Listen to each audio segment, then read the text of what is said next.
네. 요즘에 우리가 개혁을 참 많이 이야기하는 것 같습니다. 우리의 삶에 개혁이 필요하다. 우리의 정치의 개혁이 필요하다. 교회의 개혁이 필요하다. 이러한 이야기들을 참 많이 하는 것 같습니다. 개혁을 한다라는 것은 어떤 의미일까요? 우리가 기존에 살아왔던 삶의 방식을 돌이킨다라는 것이고, 우리가 갖고 있었던 잘못된 것들을 그것들로부터 우리의 삶을 바꾼다는 의미가 개혁한다라는 것이잖아요. 우리 성도님들은 어떻게 각자의 삶의 모습에 개혁이 필요하시다라고 생각하십니까? 지금이 너무 잘하고 계신 분들도 있고 아니면 개혁이 필요하신 분들도 있는데, 오늘의 이 말씀을 통해서 정말로 하나님 앞에서 온전한 종교 개혁을 이루었던 요시야 이 왕의 모습을 통해서 우리의 삶에는 어떠한 방식으로 개혁을 해야 할까, 우리의 삶에 어떠한 모습을 취해야 할까를 알아가는 그러한 복된 시간이 되기를 주님의 이름으로 축복합니다. 요시야가요, 하나님을 너무 사랑했어요. 그는요, 하나님을 온전히 섬겼습니다. 그러니까 무엇이 하고 싶었냐? 하나님의 사람들이 하는 행위가 있는데 그것이 무엇이냐면 하나님의 성전을 세워가는 것입니다. 그가 하나님을 사랑하니까 하나님의 성전을 보니까 너무 허물어져 가는 거예요. 너무 보잘것없는 겁니다. 우리도 그렇지 않습니까? 누가 사랑하는 사람이 힘들게 살아가거나 사랑하는 사람이 무엇인가 부족하거나 하면 어떻게 하고 싶으세요? 채워주고 싶고 세워주고 싶잖아요. 내 자녀가 힘들게 살아가면 내 자녀의 가정을 세워주고 싶고, 우리 부모가 힘들게 살아가면, 그래서 연예인들이 돈을 벌면 가장 먼저 뭐 했다라고 자랑합니까? 우리 부모님 집 사줬다, 내가 이렇게 빌딩도 지어주고 뭐 했다. 왜요? 사랑하니까 하는 겁니다. 이 요시야도요, 하나님을 너무나도 사랑하니까 무엇을 하기 시작하냐면 하나님의 성전을 수리하기 시작합니다. 하나님의 성전이 190년 동안 방치되어 있으니까 그가 하나님의 성전을 세우기 시작해요. 성도들에게 헌금을 거둡니다. 왜요? 무엇인가를 세우기 위해서는요, 물질이 필요하기 때문인 거예요.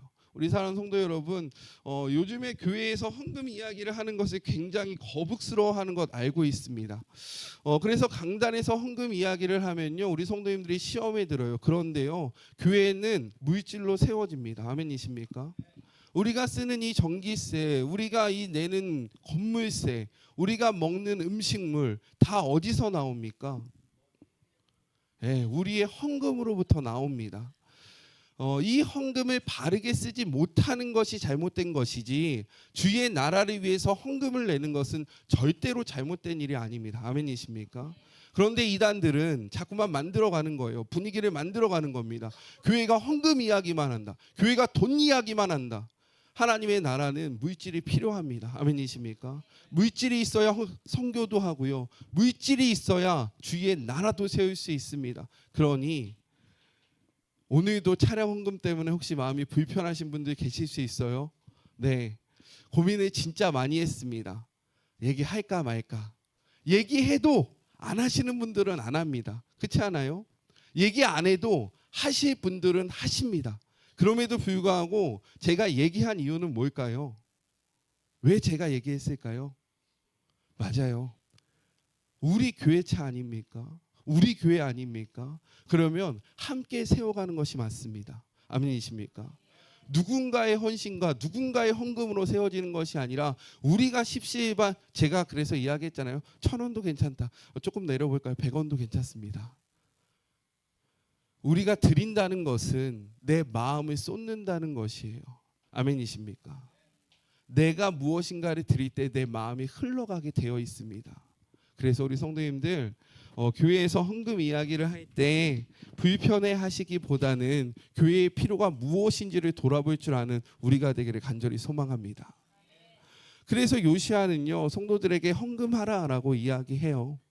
그래서 그 헌금을 걷어드립니다. 그리고 성전에 필요한 물건들을 사기 시작하고, 그리고 이 성전을 세울 수 있는 건축자들을 데려옵니다. 그리고 이 성전을 보수하고요, 이 성전을 세워나갑니다. 그렇게 하나님의 성전이 세워졌다는 거예요. 근데 이렇게 하나님의 성전을 세우면서 무엇인가를 발견하는데, 그것이 무엇입니까? 율법을 발견합니다. 그 전까지는 그렇다면 무엇했다라는 겁니까? 그들이 율법을 보지도 않고 읽지도 않고 가까이 하지도 않으면서 하나님의 자녀인 것처럼 살아갔다라는 거예요. 그러니까 율법이 하나님의 성전 어느 한켠에 처박혀서 있는지도 모른 채 190년이라는 시간이 흘러버린 겁니다. 우리 사랑하는 성도님들은 어떠합니까? 하나님의 말씀을 가까이 하고 계십니까? 혹시 일주일 내내 책상 한 곳에 성경책이 꽂혀 있다가 주일날에만 먼지를 터시고 성경책을 갖고 오고 계시지는 않습니까? 이것도 귀찮아서 뒤에 있는 비치용을 마치 나의 성경책인 것처럼 갖고 다니고 계시지는 않습니까? 하나님의 말씀을 소유하시길 주님의 이름으로 축복해요. 이렇게 하나님의 말씀을 소유하고 그가 하나님의 말씀을 읽습니다. 그리고 나서요, 그의 사람들에게 이 하나님의 말씀이 무슨 이야기를 하는지 알아오라 라고 명령하니까 그 사람들이 여선지자 훌다에게 가서 하나님의 말씀이 무엇인지를 알려달라고 이야기합니다. 그러니까 그 훌다가요, 하나님의 말씀을 선포해줘요. 심판과 구원의 말씀을 선포합니다. 그 말씀이 있은 후 오늘의 말씀이 이어지는 거예요. 요시아는 그 하나님의 뜻을 알고 나서요, 세 가지를 하기 시작합니다. 먼저 첫 번째는요, 같이 한번 읽어볼까요? 첫째입니다. 시작. 우리 2절과 3절의 말씀을 같이 한번 읽어볼까요? 2절과 3절입니다. 시작. 이에 마음이 여호와의 성전에 올라가매 유다 모든 사람과 예루살렘 주민과 제사장들과 선지자들과 모든 백성이 노소를 막론하고 다 왕과 함께한지라. 왕이 여호와의 성전 안에서 발견한 언약책의 모든 말씀을 읽어 무리의 귀에 들리고 왕이 단 위에 서서 여호와 앞에서 언약을 세우되 마음을 다하고 뜻을 다하여 여호와께 순종하고 그의 계명과 법도와 율례를 지켜 이 책에 기록된 이 언약의 말씀을 이루게 하리라 하매 백성이 다 그 언약을 따르기로 하니라. 아멘. 그는 무엇을 합니까? 백성을 다 모읍니다. 그리고 그 백성들에게 하나님의 말씀을 읽어줍니다. 하나님의 말씀을 귀에 들리게 했다라는 거예요. 왜요? 그가 먼저 하나님의 말씀을 들었기 때문인 겁니다. 그가 하나님의 말씀을 듣고 그의 삶을 돌이켰기 때문에 이것은 우리 모두가 들어야 한다라는 그러한 생각으로 모든 백성을 모으고 모든 백성에게 하나님의 말씀을 선포했다라는 거예요. 우리 사랑하는 성도 여러분, 누가 하나님의 말씀을 전할 수 있습니까? 맞습니다. 먼저 말씀을 들은 자가 말씀을 선포할 수 있는 거예요. 누가 맛집을 소개할 수 있습니까? 맞아요. 내가 먹어본 사람이 그 맛집도 소개할 수 있는 겁니다. 우리 사랑하는 성도 여러분, 하나님을 선포하고 계십니까? 삶 속에서 하나님을 전하고 계십니까? 만약에 하지 못하고 있다면 내가 지금 하나님을 만나지 못하고 있을 수도 있어요. 내가 지금 하나님을 느끼지 못하고 있는 겁니다. 내가 하나님의 사랑을 경험하고 내가 하나님의 사랑을 느끼잖아요. 그러면 반드시 그것을 우리는 자랑하게 되어 있고 그것을 전하게 되어 있습니다. 그런데 내가 누구를 만나도 하나님의 말씀을 전하지 않고 누구를 만나도 예수 그리스도에 대해서 이야기하지 않는다? 그렇다면 내가 지금 하나님을 만나지 못하고 있다는 증거가 될 수 있습니다. 성경은요, 믿음을 이렇게 이야기해요. 우리 말씀을 한번 볼까요? 로마서 10장 17절의 말씀입니다. 로마서 10장 17절의 말씀, 신약 성경 254쪽에 있는 말씀입니다. 로마서 10장 17절의 말씀, 신약 성경 254쪽에 있는 말씀입니다. 같이 한번 읽어볼까요? 시작. 그러므로 믿음은 들음에서 나며 들음은 그리스도의 말씀으로 말미암았느니라. 아멘. 이 요시아의 아버지가 암몬이에요. 그의 할아버지는 므낫셋이었습니다. 이 므낫셋은 남유다의 가장 악한 왕이라고 칭함을 받아요. 그런데 이들은 하나님을 알고 있었습니다. 그런데 하나님을 믿지 못했던 거죠. 왜 그랬을까요? 그들이 말씀을 듣지 못했기 때문인 겁니다. 많은 그리스도인들은요, 하나님을 압니다. 세상에 나가보세요. 예수님을 모르는 사람이 있을까요? 없어요. 다 알고 있습니다. 그런데 그들이 예수님의 사람입니까? 아니에요. 왜요? 그들은 말씀을 듣지 않기 때문에 그들의 마음에 믿음이 생길 수가 없는 겁니다. 교회에 있다고 믿음이 다 있다라고 생각하십니까? 어떻게 생각하세요? 우리 옆에 계신 분들 한번 보지 마십시오. 네. 믿음은요, 들음에서 납니다. 그리고 그 들음은 그냥 사람의 말이 아니라 하나님의 말씀으로부터 난다라고 이야기하고 있어요. 그러니 우리에게는 말씀이 필요합니다. 말씀이 없으면 믿음이 생길 수 없고요. 믿음이 없이는 하나님을 볼 수가 없습니다. 우리 성도 여러분, 말씀을 가까이 하세요. 신앙생활도 마찬가지입니다. 신앙생활 30년, 50년, 모태신앙, 그들에게 말씀이 없으면요, 그들은 문화생활을 하는 거예요. 종교생활을 하는 것과 똑같습니다. 우리가 어디 문화센터를 가든지 아니면 어느 집단에 가도 우리는 그곳에서 잘 지낼 수 있습니다. 왜요? 그곳의 문화에 동화되기 때문인 거예요. 교회에 와도요, 예수님 모르고 성경 읽지 않아도요, 신앙생활 30년, 40년, 50년 할 수 있습니다. 그런데 그들에게는 믿음이 없어요. 왜요? 듣지 않기 때문인 겁니다. 믿음은 들음에서 나고, 들음은 하나님의 말씀으로부터 납니다. 그래서 성경이 없는 그리스도인들은 그리스도인이 아니에요. 말씀이 없는 그리스도인들은 그냥 무늬만 그리스도인인 것입니다. 요시야가 이렇게 변화될 수 있었던 것은 그가 말씀을 소유했기 때문인 거예요. 말씀을 소유한 우리가 되기를 간절히 소망합니다. 그래서 첫 번째 적용이에요. 같이 한번 읽어볼까요? 시작.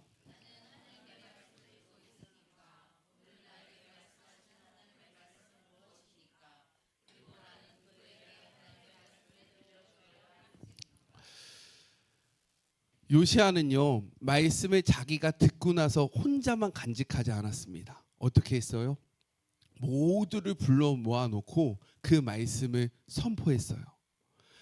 예수님을 만난 사람들은요, 그 복음을 자기만 소유하지 않습니다. 반드시 그 복음을 전하게 되어 있어요. 아멘이십니까? 기억해 보세요. 그리고 생각해 보세요. 오늘 나는 누구에게 하나님의 말씀을 전해야 하겠는가? 결단하시고 나아가셔서 전하시기를 주님의 이름으로 축복합니다. 둘째는요, 같이 한번 읽어볼까요? 시작.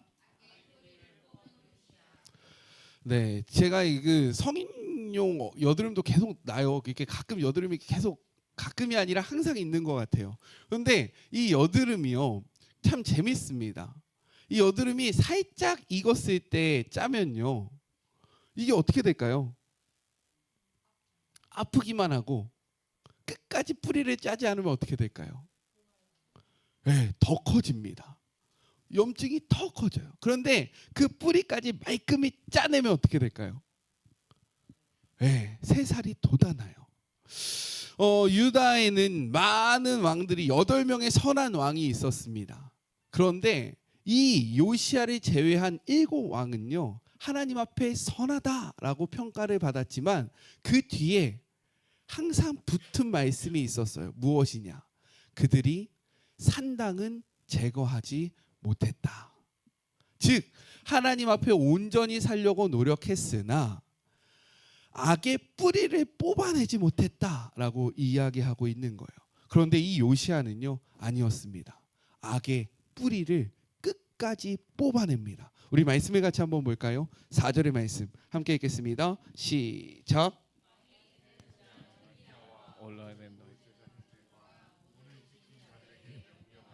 바알과 아세라와 하늘의 일월 성신을 위하여 만든 모든 그릇들을 여호와의 성전에서 내다가 예루살렘 바깥 기드론 밭에서 불사르고 그것들의 재를 베델로 가져가게 하고. 5절도 읽어보죠. 옛적에 유다 왕들이 세워서 유다 모든 성읍과 예루살렘 주위의 산당들에서 분향하며 우상을 섬기게 한 제사장들을 폐하며 또 바알과 해와 달과 별대와 하늘의 모든 별에게 떼어냥은 자들을 패하고 또 여호와의 성전에서 아세라 상을 내다가 예루살렘 바깥 기드온 시내로 가져가 거기서 불사르고 빻아서 가루를 만들어 그 가루를 평민의 묘지에 뿌리고 7절. 네, 남창의 집을 헐었으니 그곳은 여인이 아세라를 위하여 휘장을 짜는 처소였더라. 자, 그리고 이어서 24절 읽어봅시다. 시작. 야장과 예루살렘에 보이는 신접한 자와 점쟁이와 드라빔과 우상과 모든 가증한 것을 다 제거하였으니 이는 대제사장 hilki야가 여호와의 성전에서 발견한 책에 기록된 율법의 말씀을 이루려 함이라. 아멘. 성경에 보면요, 그는요 그 악의 뿌리까지 제거합니다. 모든 것들을 다 파괴해요. 그런데 이것이 쉬울까요? 그 기존에 자신의 모든 조상들이 따라왔던 전통인 거예요. 그리고 이 보면 상당히 있는 물건들과 모든 우상들을 어떤 식으로 제거했다라고 이야기합니까? 불살랐다. 즉 다시 가져오지 못하도록 철저하게 파괴했다라는 것을 뜻합니다. 그냥 단순히 버리면요, 마음이 변하면 어떻게 할 수 있습니까? 다시 주워오면 되는 거예요. 그런데 그는 그렇게 하지 못하도록 모든 악한 것들을 어떻게 했다라고 이야기합니까? 태웠다. 죄를 만들었다. 그것을 완전히 빻았다라고 이야기를 합니다. 그리고 그 곳을 우상들을 섬기던 모든 제사장들을 다 어떻게 했다라고 이야기합니까? 폐하였다. 쫓아내었다. 그런데요, 생각해 보세요. 그 제사장들이 여태까지 함께 살았던 이웃인 거예요. 나와 관계를 맺고 있었던 사람인 겁니다. 나에게 영향을 주었던 사람들이었던 거예요. 그런데 이 모든 것들을 말씀으로 깨끗하게 정리했다라고 이야기하고 있는 겁니다. 자, 산당과 모든 것들, 이것들을 부시면요, 경제적인 측면과 그리고 그런 물질적인 측면으로 보면 이것이 유익일까요? 어떻게 생각하십니까? 이것을 잘 활용하면 좋지 않을까요? 그 산당을 아름답게 꾸며서 바꿔놓으면 되고, 이 우상들에게 썼던 그런 예물들을 다 모아가지고 더 거룩함에 쓰면 더 경제적으로 이득이지 않겠습니까? 그런데 그는요, 이런 경제적인 이득을 따지지 않습니다. 모든 것들을 부셔버려요. 나에게 얼마나 물질적인 손해가 있을지 생각하지 않습니다.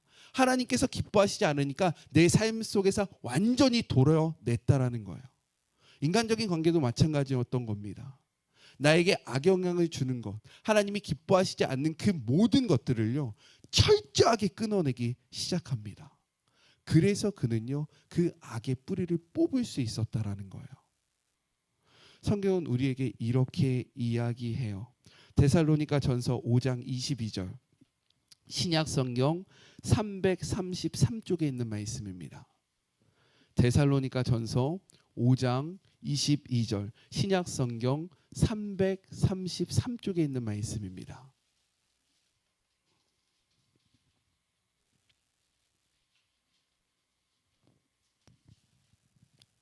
함께 읽겠습니다. 시작. 악은 어떤 모양이라도 버리라.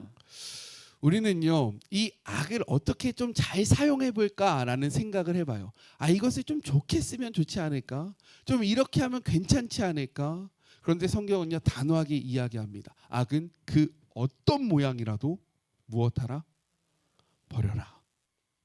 마귀에게 틈을 주지 말지니 라고 이야기하고 있습니다. 우리 사랑하는 성도 여러분, 우리의 삶 속에 있는 악을요, 뿌리째 뽑아내시기를 주님의 이름으로 권면합니다. 남겨두지 마세요. 제가 가끔씩 이야기하죠. 귤 한 박스가 썩는 것은요, 어떤 것으로부터 시작할까요? 귤 하나 썩은 것으로부터 그 많은 귤들이 상하기 시작한다라는 거예요.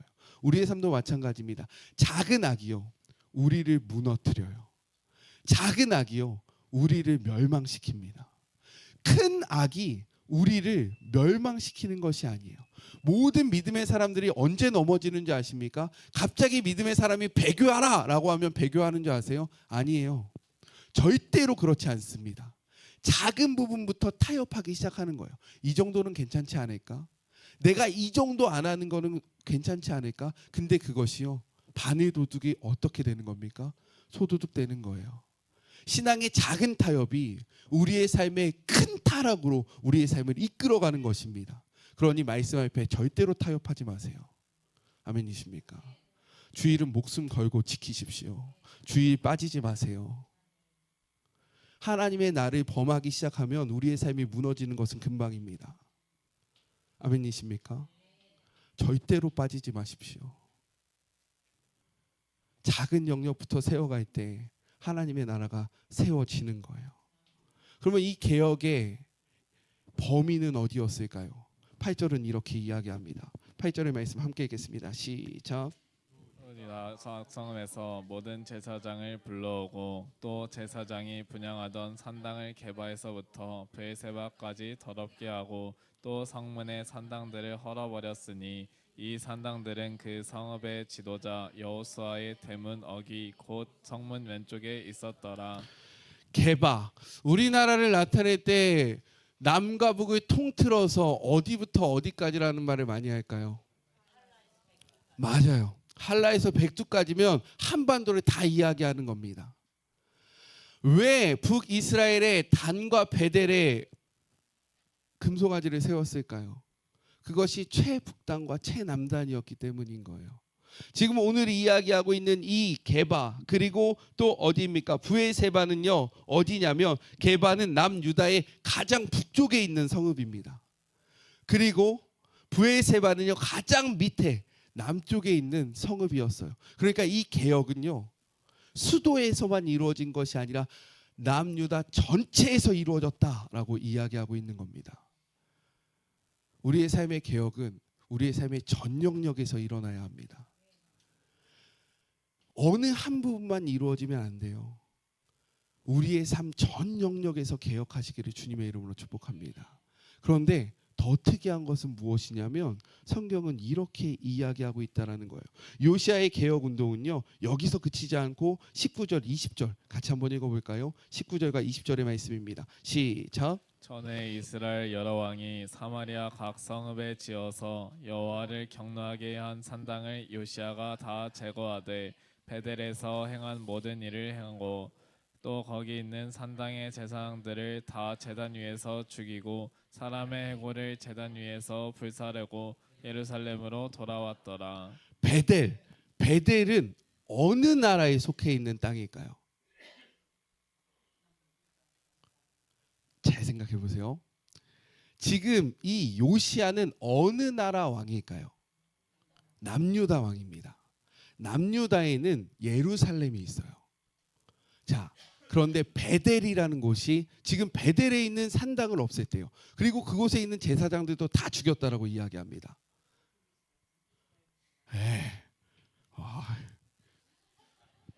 이제 드디어 이제 열왕기하가 끝날 때쯤 되니까 우리가 이제 드디어 인식하기 시작했어요. 이 베델은 최남단에 있는 북이스라엘의 성읍입니다. 자, 그런데 남유다의 왕이 이 북이스라엘의 영역에 있는 이 베델의 산당을 제거하고 그 제사장들을 죽였대요. 그러니까 이 요시아의 개혁은요, 자신의 나라뿐만 아니라 북이스라엘까지 이루어진 것입니다. 그런데 중요한 것은 이때는 북이스라엘이 아수르로부터 멸망했을 때예요. 그러니까 지금 이 지역은 누가 다스리는 겁니까? 아수르가 다스리는 거예요. 그런데 그 아수르의 땅에 들어가서 이 일을 했다라는 것은 지금 이 남유다가 이 요시아가 결단한 겁니다. 나는 아수르와도 싸울 결단을 했다. 내가 하나님을 위해서 저 강대국 아수르랑 싸울지라도 나는 이 악의 뿌리를 뽑아내야 되겠다라는 결단을 했다라는 겁니다. 그렇다면 왜 요시아는 굳이 자기 땅만 아니라 이 북이스라엘에 있는 베델을 정화시키려고 했을까요?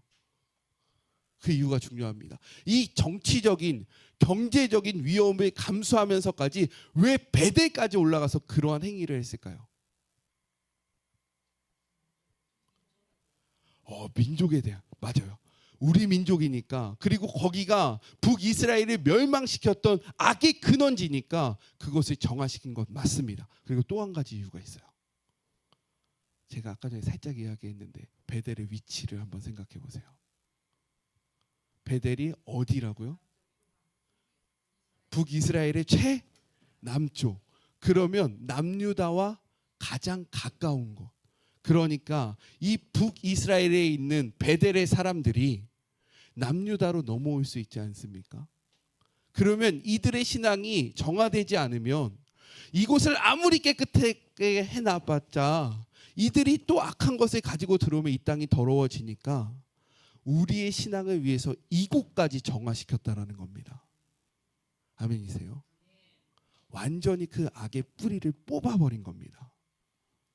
우리 사랑하는 성도 여러분, 그래서 우리에게도 이러한 결단이 필요해요. 신앙의 개혁을 원하십니까? 하나님 앞에 온전히 서기를 원하세요? 그러면 나에게 영향을 주는 그 악한 영역들을 주의 이름으로 끊어내시기를 주님의 이름으로 축복합니다. 내가 그곳에 가서 유익을 얻을지라도, 내가 그곳에 있어야지만 내가 내 삶이 좋아질지라도 하나님이 기뻐하시지 않으면 그것을 끊어낼 수 있는 것이 믿음입니다. 아멘이세요?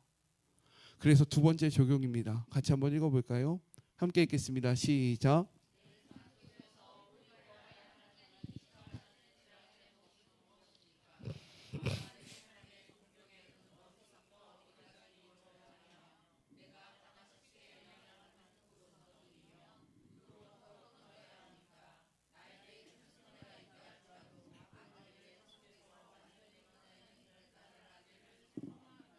아멘.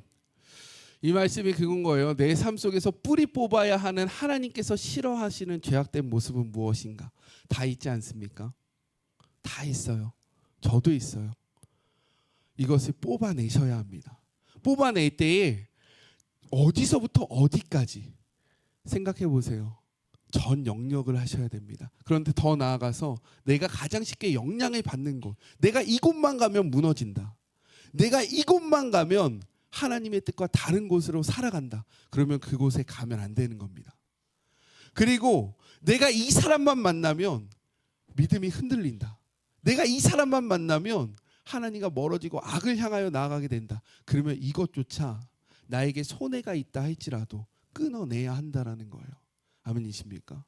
요시아는 이렇게 종교 개혁을 이루어 갔습니다. 이러한 모습에 닮아가는 우리가 되기를 주님의 이름으로 축복합니다. 자, 세 번째는요. 같이 한번 읽어볼까요? 시작. 북왕궁의 산자들을 허물고 우상숭배에 앞장섰던 제사장들을 죽이고 나서 여로보암이 남유다로 내려와서 했던 것은 무엇이냐면 유월절을 부활시키는 것입니다. 우리 21절의 말씀을 같이 한번 읽어볼까요? 21절의 말씀입니다. 함께 읽겠습니다. 시작. 왕이 뭇 백성에게 명령하여 이르되 이 언약책에 기록된 대로 너희의 하나님 여호와를 위하여 유월절을 지키라 하매. 유월절이 뭘까요? 유월절. 한번 생각해 보십시오. 유월절. 맞습니다. 출애굽을 할 때 애굽 땅에 내려진 10가지 재앙이 있었어요. 그 마지막 재앙이 무엇입니까? 장자의 죽음입니다. 그런데 하나님께서 말씀하셨어요. 문설주에 어린 양의 피를 바른 가정은 내가 그 죽음의 영을 넘어가겠다. 그래서 유월, 이것은 넘어간다라는 뜻입니다. 죽음의 신이 넘어갔다. 즉 하나님의 구원과 하나님의 보호하심과 하나님의 인도하심을 의미하는 것이 바로 유월절이라는 거예요. 어마어마한 절기입니다. 우리 그리스도인들이 반드시 기억해야 하는, 즉 하나님의 보호하심과 하나님의 구원과 하나님의 인도하심을 나타내는 것이 무엇이라고요? 유월절이라는 거예요. 그러니까 하나님은요, 성경 출애굽기 12장과 신명기 16장을 통해서 너희들은 이 유월절을 지키며 나를 기억하라 라고 이야기하고 있는 거예요. 우리가 절기를 지키는 이유가 무엇입니까? 우리가 오늘도 생일 축하를 막 해드렸잖아요. 이 생일 축하를 하면서 이 사람의 소중함도 다시 한번 생각해 보는 거예요. 이 사람의 중요함도 돌이켜 보는 겁니다. 절기라는 것은요, 잊고 살았던 하나님의 은혜를 기억하는 거예요. 요시아는요, 이스라엘 백성에게 선포한 겁니다. 우리의 구원자는 하나님이시다. 우리를 지키는 것은 아수르도 아니고 바벨론도 아니고 우상들도 아니고 하나님이시다 라는 것을 선포하기 위해서 너희는 유월절을 지켜야 한다 라고 이야기한 겁니다. 그런데 굉장히 특이한 것은 무엇이냐면 성경은 이렇게 이야기하고 있다는 거예요. 22절의 말씀, 22절의 말씀 같이 한번 읽어볼까요? 시작. 사사가 이스라엘을 다스리던 시대부터 이스라엘 여러 왕의 시대와 유다 여러 왕의 시대에 이렇게 유월절을 지킨 일이 없었더니, 그들이 지키지 않았던 것은요, 하나님의 은혜를 인정하지 않았기 때문인 거예요. 하나님의 구원을 바라보지 않았기 때문에 유월절, 야, 우리의 삶은 우리가 지키는 거지. 야, 내 삶은 내 거지. 야, 우리가 살려면 아수르를 붙잡아야지. 바벨론이지. 야, 친애굽이야. 아니야. 친바벨론이야. 친아수르야. 야, 이게 중요한 거지. 하나님의 은혜. 그 뭐가 중요하냐? 알아, 나도 하나님이 있다는 것. 알아, 나도 믿어. 이렇게 이야기하면서 하나님을 업신여겼다라는 거예요. 그러니까 유월절을 지키지 않았던 겁니다. 그런데 요시아는요, 악의 뿌리를 뽑자마자 무엇을 했냐면 자신의 뿌리를 찾아간 거예요. 나의 뿌리는 하나님께 있다. 그러니까 우리는 유월절을 지켜야 한다. 아멘이십니까? 우리 사는 성도 여러분의 뿌리는 어디이십니까? 우리의 뿌리를 찾으십시오. 우리의 뿌리가 굳건하면요, 흔들리지 않을 수 있어요. 우리의 뿌리를 명확히 할 때 우리의 삶이 세워질 수 있다는 겁니다. 이렇게 했던 이유가 무엇입니까? 우리 24절 같이 한번 읽어볼까요? 24절입니다. 시작. 요시아가 또 유다 땅과 예루살렘에 보이는 신접한 자와 점쟁이와 드라빔과 우상과 모든 가증한 것을 다 제거하였으니 이는 대제사장 hil기야가 여호와의 성전에서 발견한 책에 기록된 율법의 말씀을 이루려 함이라. 아멘. 뭐 하려고 이러한 행동을 다 했대요? 아멘. 율법의 말씀을 이루기 위해서 이렇게 살아갔대요. 이게 너무나도 중요한 말씀입니다. 무엇하기 위해서? 율법의 말씀을 이루기 위해서. 우리 성도님들, 마틴 루터가 참 많은 일들을 했어요. 종교를 개혁했습니다.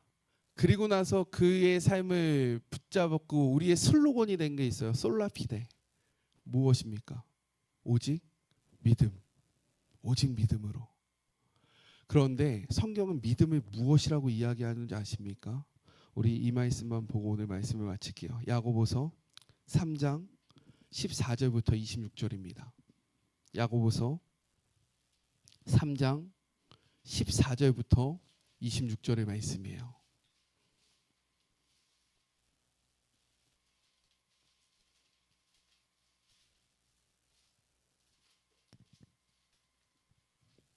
야고보서 3장 14절부터 26절의 말씀, 신약 성경 373쪽에 있는 말씀입니다.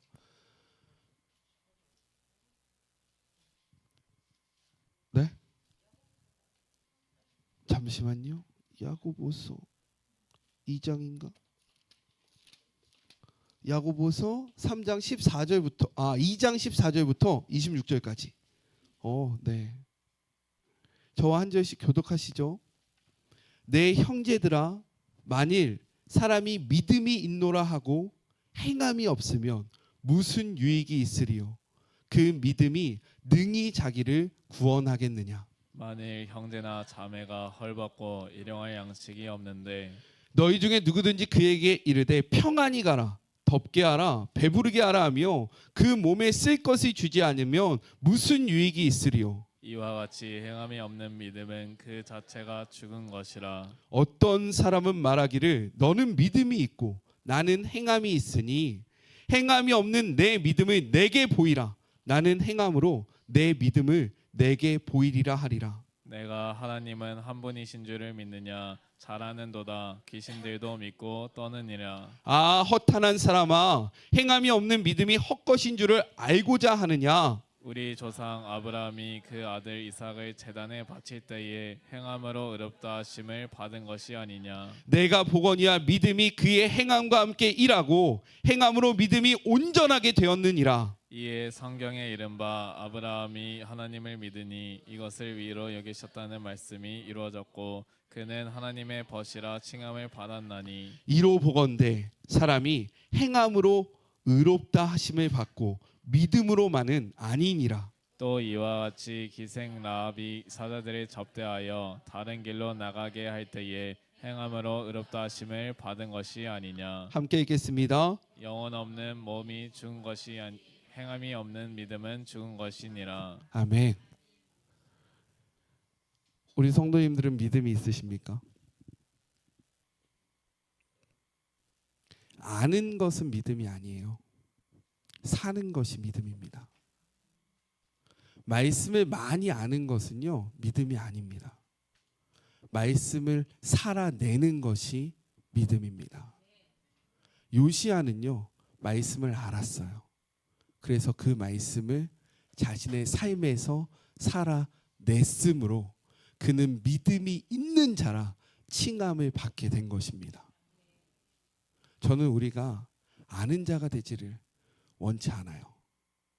말씀을 많이 알면 뭐합니까? 머릿속에 말씀이 다 박혀 있으면 뭐예요? 그 말씀이 내 삶 속에 살아내지 않으면 그것은 죽은 것과 같다라고 이야기를 합니다. 내가 말씀을 적게 할지라도 그 적은 말씀을 내 삶 속에서 살아내면 그 말씀은 우리에게 믿음이 되는 것입니다. 아멘이십니까? 우리 사랑하는 성도 여러분, 말씀을 살아냅시다. 말씀을 살아낼 때 성경은 요시야를 이렇게 칭해요. 마지막 25절의 말씀 같이 한번 읽어보겠습니다. 오늘 본문의 25절의 말씀입니다. 함께 읽겠습니다. 시작. 요시야와 같이 마음을 다하여 뜻을 다하며 힘을 다하여 모세의 모든 율법을 따라 여호와께로 돌이킨 왕은 요시야 전에도 없었고 후에도 그와 같은 자가 없었더라. 아멘. 말씀을 살아냈기에 그는 이러한 평가를 받은 것입니다. 아는 것에서 그치지 마시고요, 우리 살아내는 자가 됩시다. 그렇게 된 우리가 되기를 간절히 소망해요. 우리 그래서 마지막 세 번째 적용입니다. 같이 한번 읽어볼까요? 시작.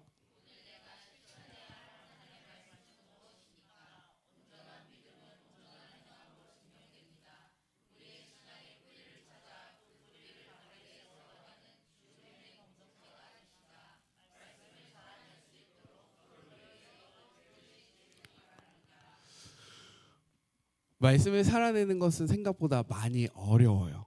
그렇지 않습니까? 그래서 기도가 필요하고요. 그래서 도움이 필요합니다. 그래서 우리가 나누는 거예요. 나는 이 말씀을 살아내야 하는데 이 말씀을 살아낼 힘이 나에게 부족합니다. 그러니까 나를 위해서 기도해 주세요. 나를 좀 붙잡아 주세요. 나와 함께 해주세요. 이것이 바로 나눔의 예배입니다. 오후 예배에 우리가 나눔을 하고 있어요.